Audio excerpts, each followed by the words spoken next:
Thanks for listening to the Get Over Yourself podcast, brought to you by Carol Fit Stationary Bike Program, 8-minute workouts to get super fit. Perfect Keto, the cleanest, highest potency ketone supplements. Mofo, male optimization formula with organs to boost testosterone. Let's get checked. At home testing kits. Try lgc.com. Almost Heaven, beautiful compact home use sauna kits. B.rad's macadamia masterpiece, the mind-blowing nut butter blend. And check out bradkearns.com/shop, my personal selection of favorite products for health, fitness, and peak performance. And here we go with the show. I think it's time to strike this really delicate balance between an easy breezy, psychologically healthy, process-oriented approach and putting into place those accountability factors. A lot of times we see those as in a negative realm where you look in the mirror, you look on the scale, you're disgusted, and finally you're going to do something about it. So at least you're throwing in some accountability. Might not be psychologically healthy to have negative motivators, but if we can have some positive accountability, both Sisson and Andre Obradovic, my Australian friend, life coach, endurance training coach, like to tout the LGN goal. Yes, that stands for looking good naked. We form these self-limiting beliefs and negative associations early in childhood. They get programmed into our subconscious and we play them out for the rest of our lives. So to kind of wake those up and challenge them, or at least turn them into something positive, right? I think it's okay that Amy sees herself as a skinny person who will never get fat. All right. So that's, aligning with a positive or a beneficial self-identity, I guess you could say. Who must I show to bust my flow? Where must I go? Who must I know? Or am I just another crab in the bucket? Okay. So surround yourself with positive people, supportive people, do the best you can on all those levels, and then onward we go with the show.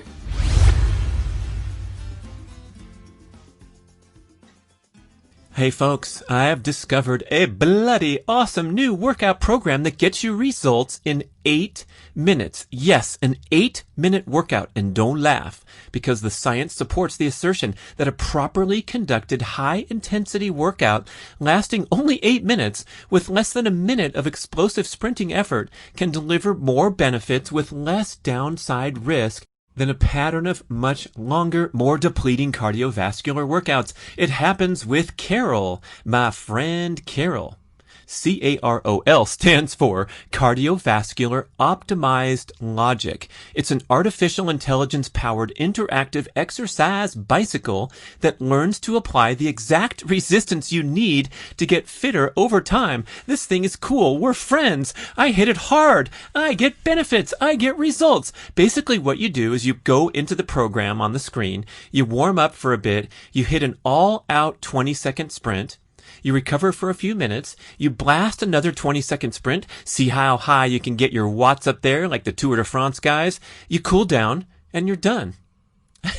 The video guy on the Carol Fit AI website is wearing a suit and tie because the workout is too short for you to break a sweat. Yes, it's hip, it's slick, it's high tech, but it's also legit because the short sprint elicits a cascade of hormones into the bloodstream that prompt fitness breakthroughs and turbocharge fat metabolism around the clock. Indeed, a little goes a long way, and this program lines up perfectly with my promotion of micro workouts and short duration sprints to get the maximum fitness benefits without those downside risks of breakdown, burnout, illness, and injury that happen with the traditional approach to fitness and these long, exhausting, depleting workouts. Go check out Carol Fit AI. The website has all the research. It'll draw you in, teach you all about it. You get a discount for listening to the show and mentioning B.rad when you're ready to get your own bike. And I don't know about you, when you walk through the room and you see that thing sitting there and realize that no, it's not a sweaty hour of pain and suffering, but an 8-minute commitment to continue to boost your fat metabolism, build your fitness. It draws you in. It's so easy to jump on the bike and go because it's short and it's fun. Carol Fit AI, check it out. Greetings, listeners. Bum ba bum. Bum ba bum. Our generation sees the world not the same as before. We might as well just throw it all and live like there's no tomorrow.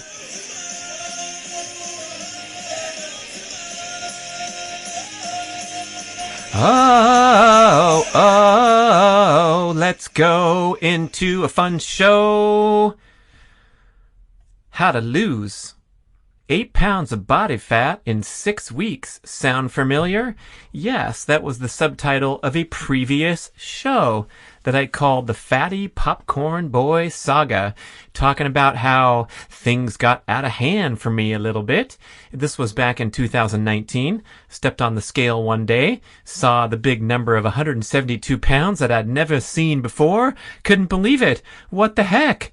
I identify myself as an athlete weighing in the mid-160s for many years and decades. What's going on here? So I had to recalibrate, tighten up the strings, learn a lot about myself and the power of habits and celebratory events like enjoying an evening bowl of popcorn and how it goes from a celebratory event, for example, gathering with family and making a gourmet bowl of popcorn. And then I enjoyed it so much because this stuff is really not part of my life or my diet that it started to leak into the picture every single day. So I went after it and I had some success, took some pictures, attached those to the show. You can find that on the Get Over Yourself podcast channel, and got back into the realm that I'm comfortable with.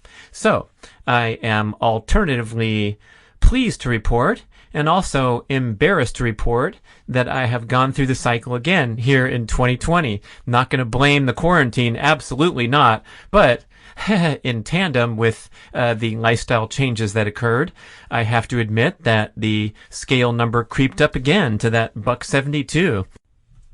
Where it's concrete evidence that I am living in a manner not aligned with my identity as an athlete or my stated goals to be a peak performer. How about that? Ooh, we're going to talk about the danger of attaching your identity to things like that a little bit later in this show. So it came time to try and turn things around again. So I offer you some reflections and tips and tricks about dropping that pesky, unwanted excess body fat that has a way of creeping in much more easily than the other way around of dropping a few pounds. Isn't that funny? So that's my first reflection, as especially at the advanced age groups. A tiny bit of unbridled celebration and mindless habits can really quickly send you off your A game and create a visible representation that you're off your A game, such as the six-pack going and gone hiding. That reminds me of one of the great quotes in Olympic history from old-time swimmer Steve Lundquist. He was a star in the 80s. I think he bagged some gold medals, and he was coming back from a layoff, and he informed the media at a press conference that he's, getting back into shape. He's going to be contending for the upcoming Olympics, but he was recovering from Dunlop's disease, and things are going well. And of course, what's Dunlop's disease? And that's his answer was, that's when my belly Dunlopped over my belt buckle. Okay, so the insight that it's much more difficult to recalibrate and drop excess body fat than it is to add it on gives me personally a lot of empathy and perspective about the challenges that so many of us face, particularly the readers of my books and other content that I've been putting out for many years, where much of the commentary was theory instead of me personally fighting the battle directly. So I feel like I have a fresh perspective and appreciation for the challenges and the need to pretty much constantly be aware of lifestyle habits and the effects that they have. I was talking to Mark Sisson about this recently, and I was asking him, do you have to check and balance your food intake frequently, or are you pretty much locked into your metabolic flexibility? And he says, oh no, I have to all the time, constantly be aware of limits and reasonability rather than just being a machine that doesn't think anything about it. So that was interesting insight from the six-pack king himself. All right.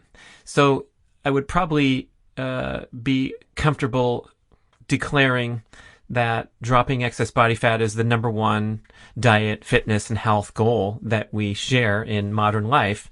And you can take off on this journey in many different directions. A dietary transformation, buying a book, signing up for a program, signing up for a personal trainer experience, and taking the fitness route as your prominent one. But I think the true starting point is a personal decision and asking yourself, is this really worth it? Do I really care enough to change my values, beliefs, my habit patterns, my mindset, and my behaviors? Is this going to make you more stressed or add any negativity to your life by throwing in this goal of changing your body composition? Are you deep down okay with just being okay or looking okay, not your ideal, right? Do you have a fallback of any kind deep down in your subconscious? Because if you do, you're probably going to take it, especially because it seems to me that food indulgence, celebration of life, seems like a very popular release valve from all the pressure, the stress, the expectations that are piled upon us in so many ways, shapes, and forms in modern life. So we formed this habit, probably psychologically healthy in many ways, to say to ourselves, hey, fuck it, I deserve this. I work hard all day. Or in many cases, I did a great workout earlier today, so I deserve this big giant bowl of popcorn.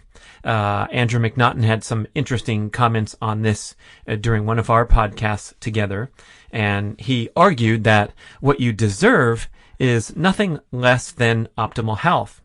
And anything outside of that is where the actual sacrifice occurs. And he was talking about a conversation he had at a dinner gathering with a family friend where the person was relating to him that he loves pizza so much, but it does balloon him up. He's definitely got some gas, bloating, digestive discomfort, obvious signs of gluten intolerance. But the person said to Andrew that the taste of pizza is so great that he doesn't want to make the sacrifice, even though he knows it's healthier to not eat the pizza. And Andrew said, wait a second, isn't the sacrifice the fact that you're eating the pizza rather than enjoying optimal health and not suffering from those digestive problems? So if you flip this concept on its ear, everything outside of optimal health and also looking and feeling your best, right?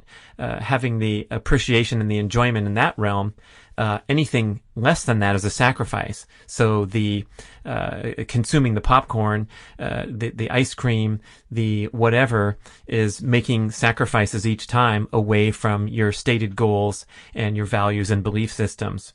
So that's an interesting way to approach it. And if you agree, if you're building up the energy, the vibe, the commitment, you want it bad enough to make whatever changes are necessary, you have some momentum in place, you're ready to go. Next, I think it's time to strike this really delicate balance between an easy breezy, psychologically healthy, process-oriented approach and putting into place those accountability factors. A lot of times we see those as in a negative realm where you look in the mirror, you look on the scale, you're disgusted, and finally you're going to do something about it. So at least you're throwing in some accountability. Might not be psychologically healthy to have negative motivators, but if we can have some positive accountability, both Sisson and Andre Obradovic, my Australian friend, life coach, endurance training coach, like to tout the LGN goal. Yes, that stands for looking good naked. And Mark likes to use that line at live presentations, and it gets a giggle every time from the audience. but I think it can be off-putting in certain ways. I mean, the giggle might be a nervous giggle because usually we don't come out and say such things. But of course, it's immersed and infiltrated our culture in every way, especially social media, right? It's what it's all about. But it's kind of a secret goal. William Schufelt said on our podcast interview that he called BS on this a little bit, where he said, you know, most people say their fitness or their health goal is, I want to be stronger, or I want to promote longevity.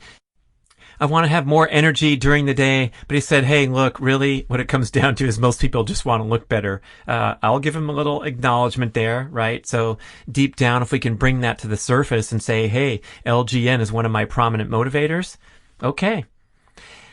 But the balance I'm talking about is having this strong desire to achieve tangible goals, but not attaching your self-esteem or your identity to the outcome, because this arguably brings too much stress and pressure and expectation and potential for negativity, getting discouraged, falling out, and giving up. And Mark Manson talked about this really nicely on our show, best-selling author of The Subtle Art of Not Giving a Fuck, and his new book, Everything is Fucked, a book about hope.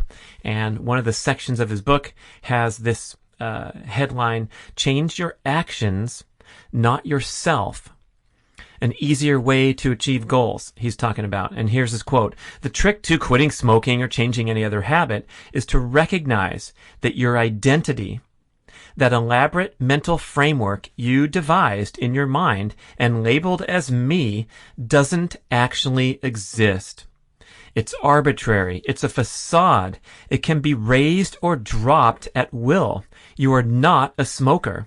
You're not a lazy person who doesn't go to the gym. You're just a person who chooses to smoke. Your identity is this made-up thing that you're emotionally attached to. It's a mirage in the desert.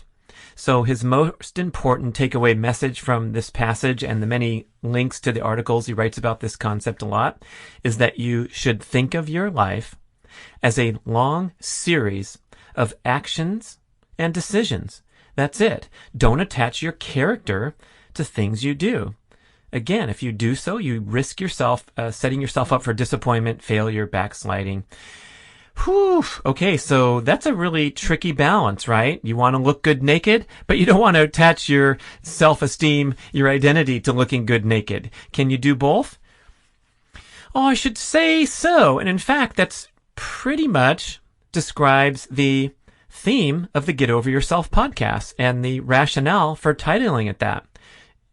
That is to get over yourself while you're pursuing these intense competitive goals and trying to be the best you can be and make a contribution to society, all that great stuff. But you don't have to do it in that way where you're attaching your identity to it. It's very possible to have this, to cultivate this healthy alternative approach where you're just doing things for the sake of appreciation, enjoyment, and being the best that you can be. Because we only live once. We only got today. We'll never have it again. Might as well eat the healthiest food possible and so on and so forth, and make progress toward tangible goals, which are allowed if you have a healthy, fresh perspective. So we're going to cultivate that wonderful balance of having ambitious peak performance goals without attaching our self-esteem or identity to the outcome. Then we're in our position of power. We're ready to kick some butt because we don't care. We're just going to go for it because we know we can do it. Ooh, there's another element that we should mention, another variable, and that is the influence of your environment, your social group, your community. They have a hugely important indirect contribution to how you live your life, what goals you set, whether you achieve them, etc. So the Framingham study has a famous insight that people have pulled and studied extensively about the identification of clusters. So there are these so-called social clusters where attributes are actually contagious to 3 degrees, like 6 degrees of Kevin Bacon, but we have 3 degrees of things like obesity, things like happiness. And these are independent studies looking at that awesome Framingham data. If you haven't heard of the Framingham study, it's one of the most respected, longest, largest longitudinal studies of lifestyle, diet, on health ever conducted, and it goes to the residents of Framingham, Massachusetts, starting from, I believe, 1948. They started tracking data extensively and continuing to this day. So they've identified these clusters of obesity where if you are obese, your friend and your friend's friend are more likely to obese. There's also clusters for everything else, the positive stuff like happiness, another study revealed. So if you are surrounded by health-conscious, healthy eating, fitness-minded people, it's going to have a profound influence on your progress and on your success rate. And you go look at towns like Austin, Texas, Boulder, Colorado, even Lake Tahoe, the fitness pervades the community such that it's normal, routine, and you just kind of go into that vibe and you become more fit and active as a consequence of living around all kinds of people that share similar interests. Not even the direct association like, yeah, there's a great running group in Austin. They meet every morning and run around Town Lake. That's great. But even the indirect, the vibe and the osmosis that occurs is really profound. So surround yourself with people who support your goals and, the best you can, right, within reason. But people who directly counter the momentum that you're trying to build for yourself, you have to be really careful and watch out for that and just shut that stuff down in its tracks. And I've referenced the negativity and the pot shots and the crab in the bucket behavior patterns, right? Like Eminem said, who must I show to bust my flow? Where must I go? Who must I know? Or am I just another crab in the bucket? Okay, so surround yourself with positive people, supportive people, do the best you can on all those levels, and then onward we go with the show. And I will identify that my driving force to make this stuff happen, besides my identity as an athlete, for better or for worse, sorry, Mark Manson, my other driving force is that I've set a compelling peak performance goal of excelling in the high jump and sprinting and doing the speed golf world record and all that stuff that requires a comprehensive approach of dedication and passion. And one of those things is your body composition has a huge influence on your performance, right? Especially when you're trying to jump over a bar that's put in the air. And so in my passion and dedication to trying to excel in the high jump, I found a wonderful local coach online. He's a former Russian Olympic triple jumper named Victor. He took 9th place in the Olympics way back when in 96. And oh my gosh, what a wonderful connection that this guy's going to help coach me one-on-one and improve my high jump technique. And I remember the first in-person meeting with him, we met at the track at the high jump pit, and we're about 2 minutes into the conversation, and he says, "So, are you going to reduce your weight?" And that was my checkpoint. That was my slap in the face, just like I mentioned the previous year where I stepped on the scale and looked at the 172 like, who's that? What's wrong with this scale, right? And I thought it was really funny because he turned out to be such a wonderful guy, really nice, supportive coach, but he's also very strict. So at the same time, he doesn't sugarcoat things like we have a tendency to do in America, especially when we're coaching the youth sports and everybody's doing great and you guys are all wonderful, and we don't get challenged in that way that brings out the best in us. So, I would execute a technique pointer that he'd say, like try to drive your knee higher and preserve that vertical position before you bend over the bar, something like that. And then I'd go try it out and I'd be like, ooh, that feels great. I feel so much more explosive. Thank you. Great tip. And he'd be shaking his head like, no, you didn't do it. Try again. So, that's what an athlete needs more than anything, is just that direct, unfiltered feedback, starting with my early comment that I received. Am I going to reduce my weight? That'll help me jump higher. So boom, off and running I was. And I'll also reference that self-identity that I've formed over time, where I see myself as an athlete. I feel like you should be able to see your abdominal muscles, right? The vaunted six-pack. That's what all the statues look like. David looked like that 2,000 years ago. Why can't we look like that now? Yeah, for sure. Oh, sorry, David.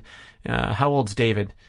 500 maybe 500 and some years old, Da Vinci, right? Okay, fact checker coming later. I also remember a conversation with a former coworker named Amy, actress in Hollywood, as well as a great member of our writing staff.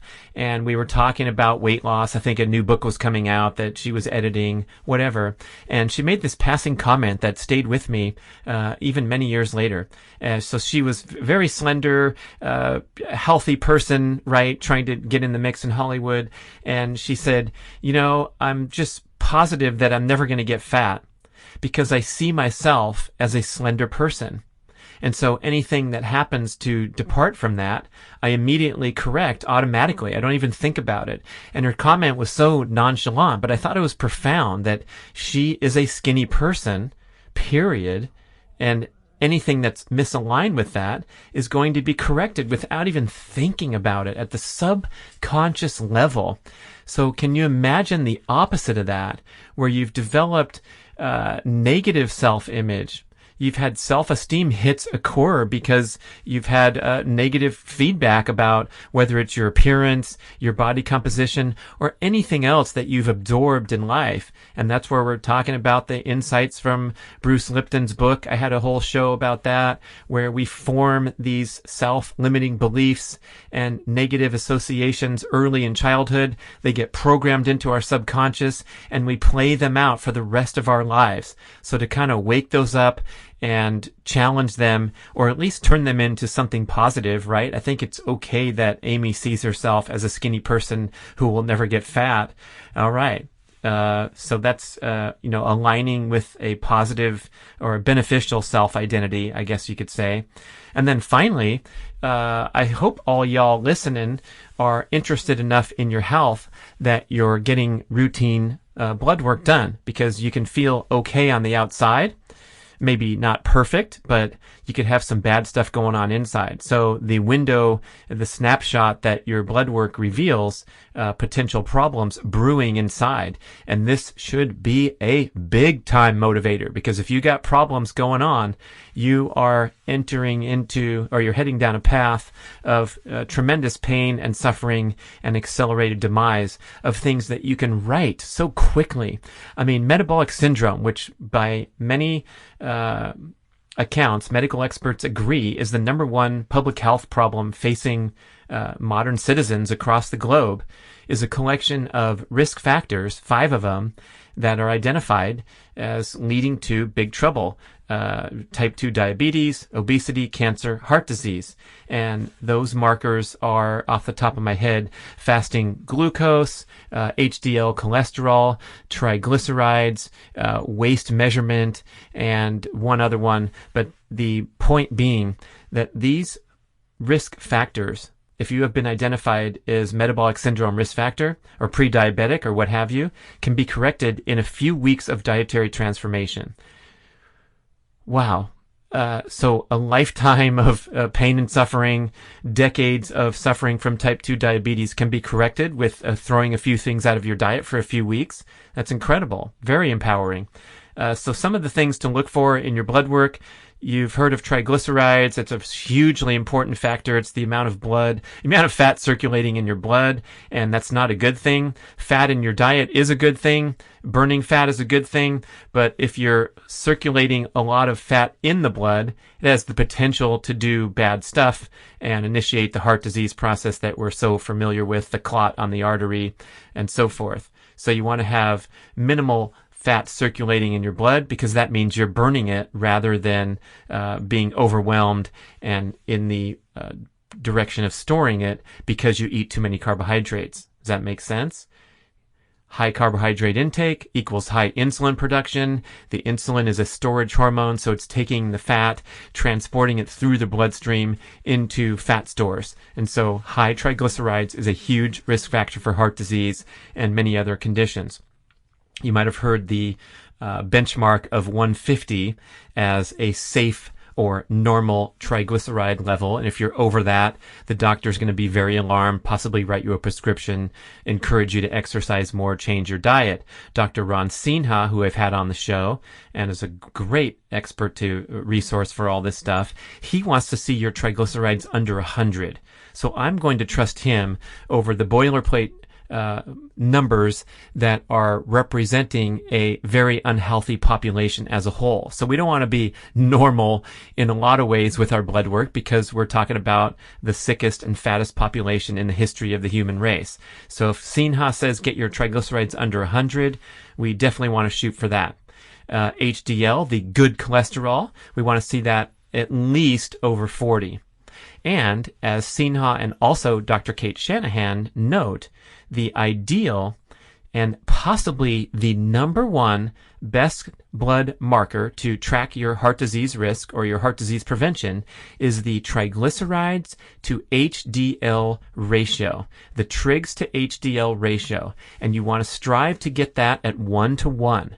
So I said triglycerides under 100, HDL over 40, and the more we can get those guys close together, so if you can come up with a 77 and a 77, or a 56 and a 56, that is the gold standard.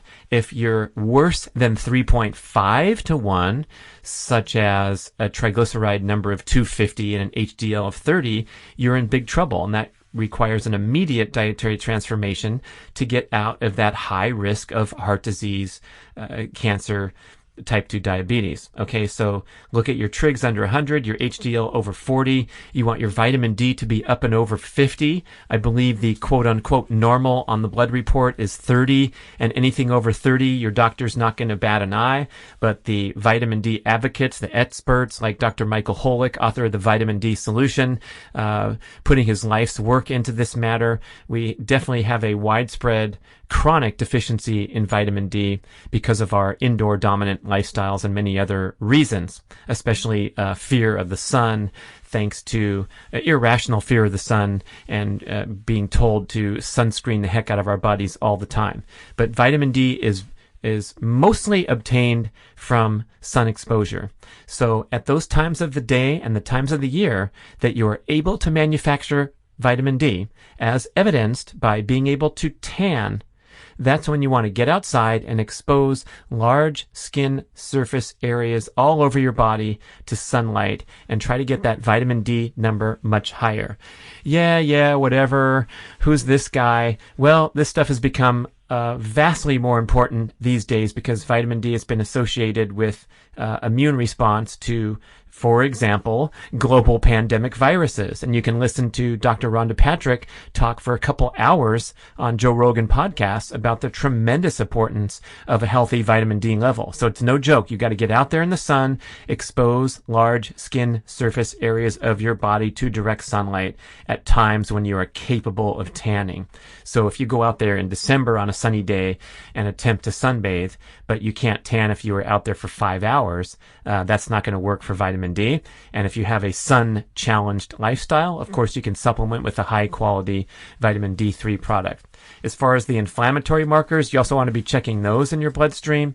The most prominent one, probably high sensitivity C-reactive protein, or your C-reactive protein number, CRP, and you want to get down below 1 for that. If you have a high number there, it's a sign of an acute inflammatory condition in your body, and you got to go looking further if you have a problem there.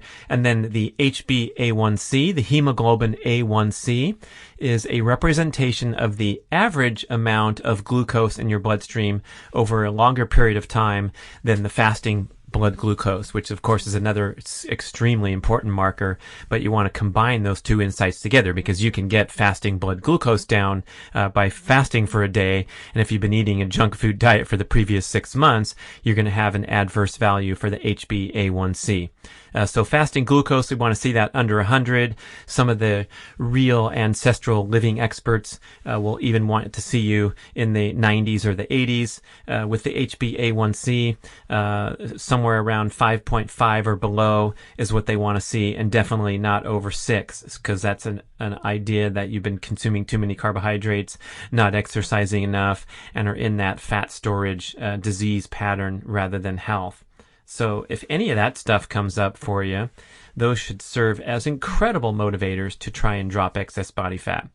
Dr. Phil Maffetone, another great podcast guest. Listen to all these joint marketing pitches here during the show. He identifies this condition called the overfat pandemic and reports that over 75% of adults across the world can be classified as overfat. And that means possessing excess body fat such that it affects your fitness and your health. In particular, this visceral fat, this is the fat that concentrates around the abdominal area, around the organs, as well as around the heart, is extremely unhealthy and operates differently than the normal body fat that collects all over your body. So the visceral fat in the abdominal area is far more health destructive because it has inflammatory properties. It's actually classified as its own organ. Your belly fat is its own organ because it secretes these inflammatory cytokines that put you in a state of systemic inflammation and notably hamper your ability to burn body fat. So if you accumulate a little bit of belly fat, males and females listening here are relevant to here, if you accumulate a little bit of belly fat, it begets the accumulation of more belly fat because you're in this inflammatory state with fat burning interrupted and disturbed by these cytokine chemicals. So it's a slippery slope downward to accumulate a little bit because it'll affect your hormone levels. Males especially interested that visceral fat is known to suppress testosterone. So if you get a little bit of spare tire, you will start producing less testosterone, getting a bigger spare tire, and oh my gosh, it's like a fork in the dang road where you're either going to experience accelerated aging, physical fitness demise, body composition demise, or if you can keep that belly fat off, you will boost testosterone, delay the aging process, have more energy, motivation, and focus to go and perform the workouts that you need to do to stay in shape. All kinds of good things, okay? So keep the belly fat off. If there's a little bit on there, boy, another top motivator here to get something done about it. And now I'm going to tease you and tantalize you by making you wait until part 2 to tell you how I did it. All this was just the setup to get your mind right, your motivation right, and then we're going to go out there and we're going to drop excess body fat quickly and easily when you listen to the next show. Thanks for listening to this one.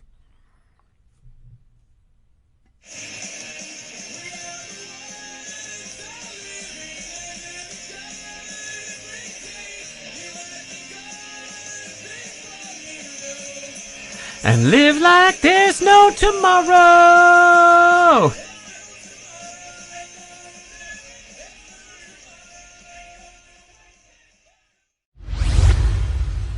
Thank you for listening to the show. We would love your feedback at getoveryourselfpodcast@gmail.com. And we would also love if you could leave a rating and a review on iTunes or wherever you listen to podcasts. I know it's a hassle. You have to go to desktop iTunes, click on the tab that says ratings and reviews, and then click to rate the show anywhere from 5 to 5 stars. And it really helps spread the word so more people can find the show and get over themselves, 'cause they need to. Thanks for doing it.